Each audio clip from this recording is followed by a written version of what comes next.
Hello everyone, this is your Shekhar from SEKHAR'S English.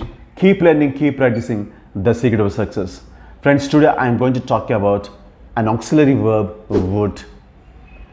Friends, regarding would, I have already done 7 videos, like from part 1 to part 7, would part 1 to part 7. If you want to watch them, I am giving the links in the description and I am leaving some of the icons on the top of the screen.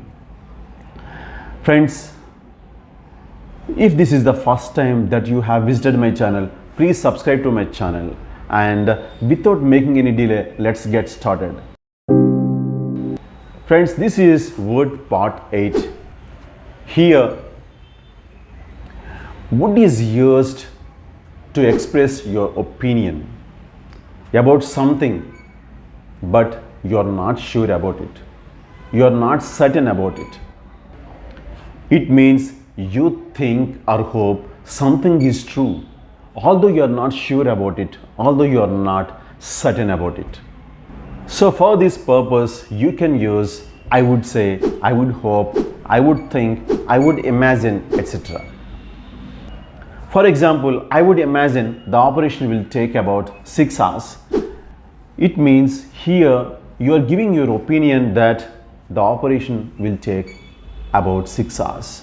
But you are not sure about it, you are not certain about it, you are not certain about how many hours the operation will take.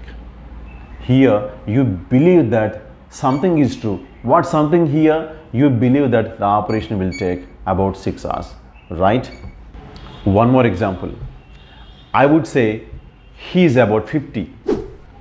Here I believe that he is about 50 years old, but I don't know. I'm not certain about it. I'm not sure about how old he is. But here I'm expressing my opinion using would. Some more examples.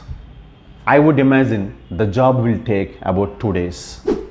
I would think she is at work. I would say you are right. I would say that the campaign has been a great success.